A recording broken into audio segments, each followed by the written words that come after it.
आज हम देखते हैं कि एमएससी थर्ड सेमेस्टर के सेकेंड पेपर में first unit historical resume of systematic, जिसमें इनका सिनाप्सिस है, इंट्रोडक्शन, डेफिनेशन, हिस्टोरिकल बैकग्राउंड।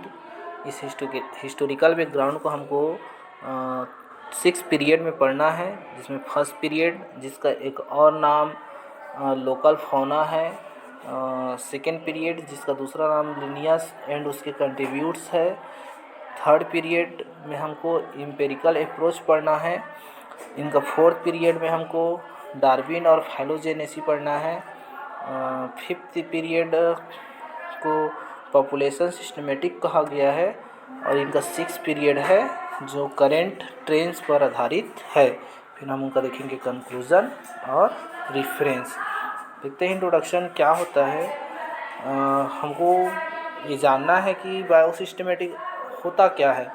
बायोसिस्टमेटिक के लिए कहा गया है कि ये एक विज्ञान है वर्गीकरण का, जिनमें टेक्सोनॉमी में मेन इनका मतलब हो जाएगा, टेक्सिस का मतलब होता है अरेंजमेंट, और नॉमस का मतलब होता है लो। तो इस तरह से इनके मतलब को देखो, टेक्सोनॉमी क्या होता है तो वर्गीकी विज्ञान कहलाता है, और वर्गीकी विज्ञान में के अंतर्गत जिस चीज़ का हम अध्ययन करते हैं उसको बायोसिस्टमेटिक कहा जाता है। ये एक विज्ञान है जहाँ पर जीवों के रिलेशनशिप और उनके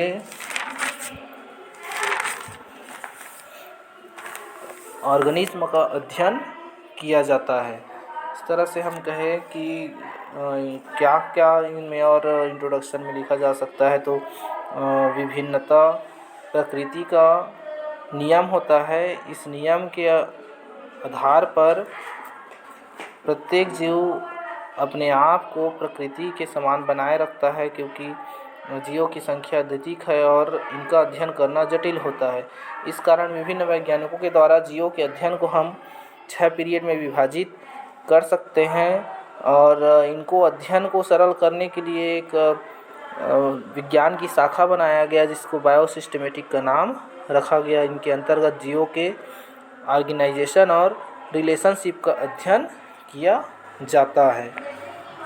इनका डेफिनेशन होता है बायोसिस्टमेटिक क्या है, तो बायोसिस्टमेटिक का मतलब होता है systematic is the scientific study of the kinds and derivatives of organism and any and all relationship among them. ये बायोसिस्टमेटिक का डिफिनेशन है, जहाँ पर इनको वैज्ञानिक अध्ययन कहा गया है, और ये जो विविधता लिया हुआ है उनके संगठन और रिलेशनशिप के अध्ययन को एक साथ बताने का काम करता है।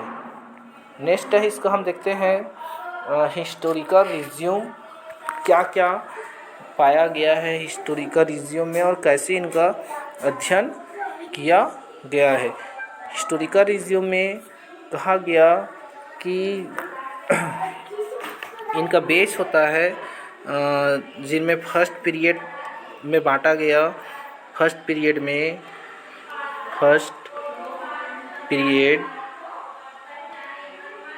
में पहला नाम दिया गया एरिस्टोटल का।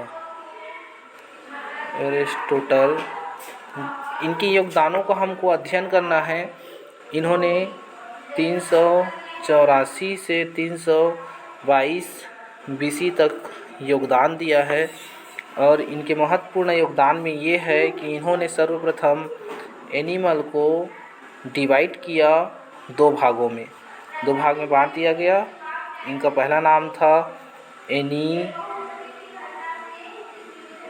एनाइमा, दूसरा भाग था एनाइमा और नाइमा में इसका दो भागों में बांट दिया गया। इनका एक भाग का नाम दिया गया, इसमें ब्लड लेस था, जबकि एक में ब्लड नेस था। ब्लड नेस को दो भागों में बांटा गया, एक वीवी पेरा था और एक ओबी पेरा था। इस तरह से एरिस्टोटल ने एक क्लासिफिकेशन का नींव रखा, जिनको सिंगल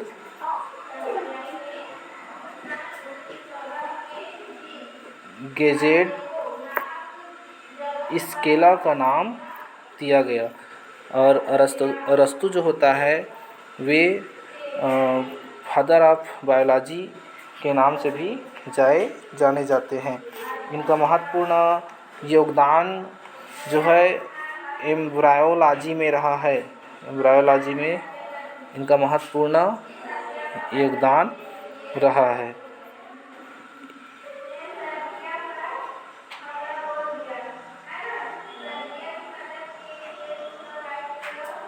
इनके अध्ययन को 2000 सालों तक मान्य रहा है। एरिस्टोटल को फॉलो करते हुए दूसरे नंबर पर वैज्ञानिक का नाम लिखना है जॉन रे। जॉन रे ने 1927 से 1705 ईस्वी तक अपने योगदान को दिया है। एरिस्टोटल को फॉलो कर इन्होंने जो सिंगल लार्ज स्केला था उसको आधार मानकर एनिमल एंड प्लांट को वर्गीकरण कर दिया। और अपने इन्होंने बुक पब्लिश किया। इस बुक में उन्होंने बहुत सारे जीव को वर्गीकृत किया। ये बुक 1963 में पब्लिश्ड हुआ है और इस पुस्तक का नाम था सिनॉप्सिस मैथेडिका एनिमेलियम। इस पुस्तक में उन्होंने बहुत सारे जीवों को वर्गीकरण किया और अंत में उन्होंने लक्षण को जोड़ दिया, कैरेक्टर को जोड़ दिया। जैसे विथ गिल्स के साथ क्या क्या जीवों में पाया जाता है, वैसी लंग्स बना दिया, अलग अलग भाग में बांटना शुरू किया।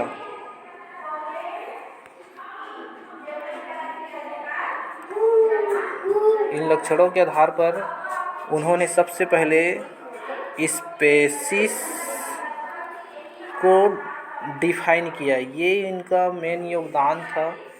उन्होंने इसमें स्पेसीज का जो है उसको डिफाइन किया है।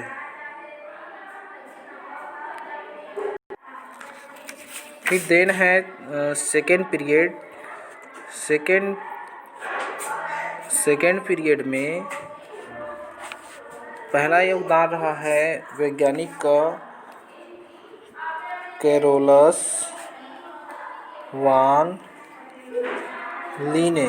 1707 से 1778। जो कैरोलस लिनियस है उनका योगदान इस वर्गीकरण में काफ़ी अच्छा रहा। उन्होंने अपने बुक में, जिसका नाम सिस्टेमा नेचुरली था, इस बुक में उन्होंने जीवों का नामकरण किया और जीवों को जो क्वाड्रेपडम था उनको हटा करके इन्होंने उसको नाम दे दिया एनिमल नाम दे दिया गया। जैसे जैसे जीवों की संख्या बढ़ती गई उसको ये कैटेगरीज में बांट दिया और कैटेगरी में बांट करके उसको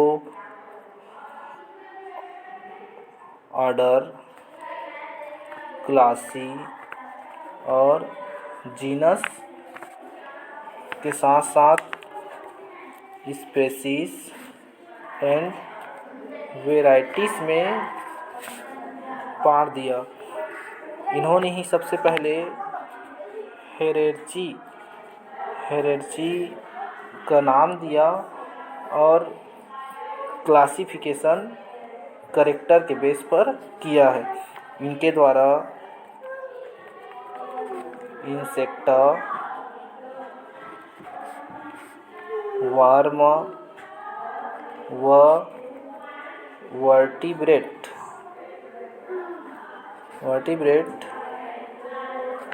का इन्होंने वर्गीकरण सबसे पहले किया।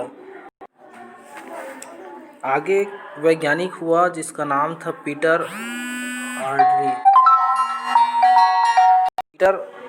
आर्ली, जो 1705 से 1734 में इसमें योगदान दिया। इसके योगदान में इन्होंने फीस को इन्होंने वर्गीकरण किया था।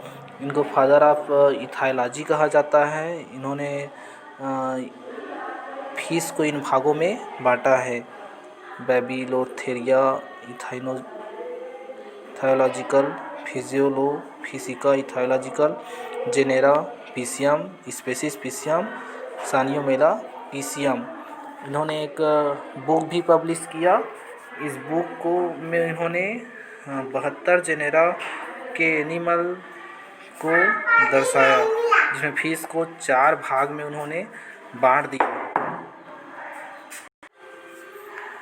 तो 4 भाग में इन्होंने फिश को क्लासीफाई किया था। नेक्स्ट इसका था माइकल एडिसन, जिन्होंने 1727 से 1806 तक इनका योगदान रहा। इनके द्वारा न्यूमेरिकल टेक्सोनॉमी दिया गया।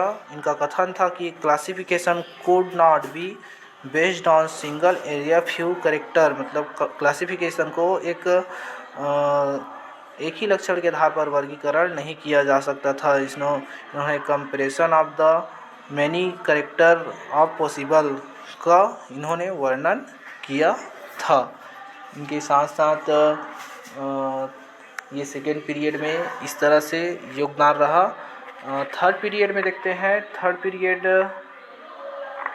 में कौन था थर्ड पीरियड में? तो थर्ड पीरियड में वेन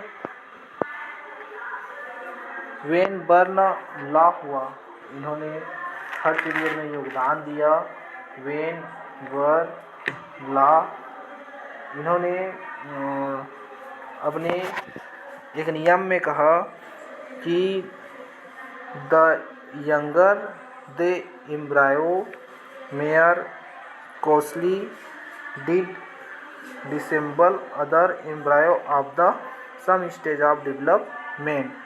जो यंगर भ्रूण होते हैं वो क्लोज होते हैं अपने अन्य embryo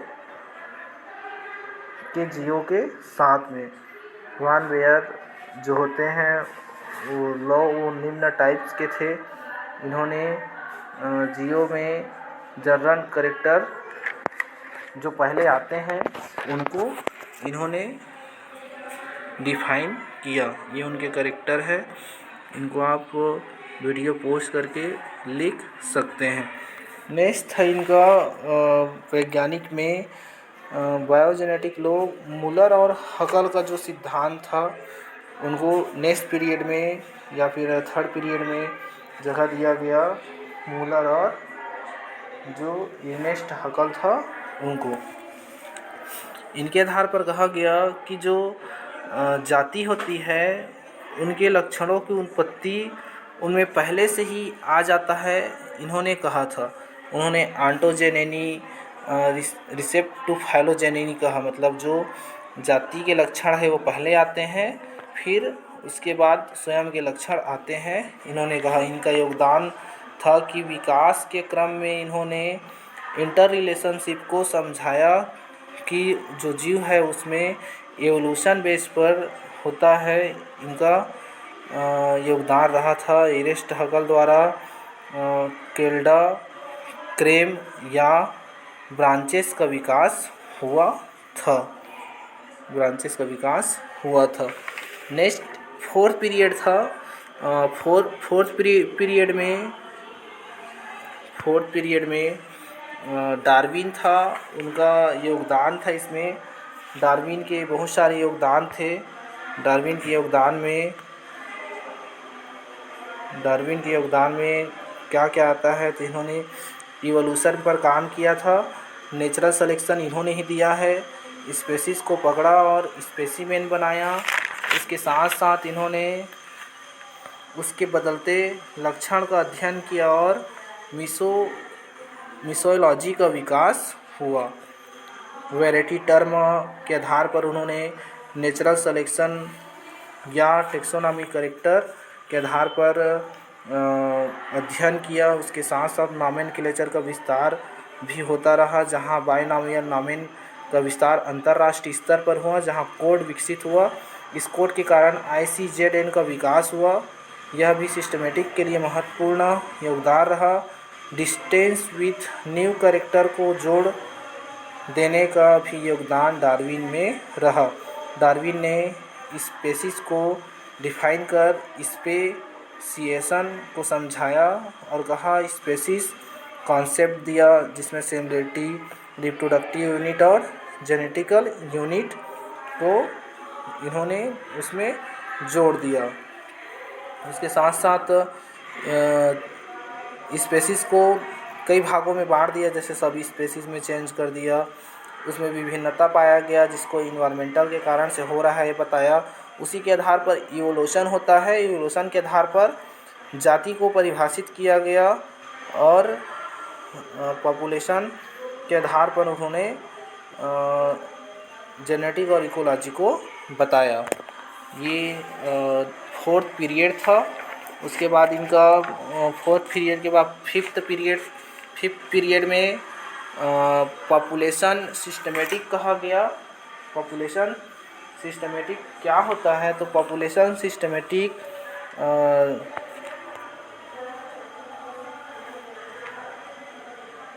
that is different between subspecies and species where the total of very numerical small variation बहुत ही छोटा वेरिएशन देखने को मिलता है।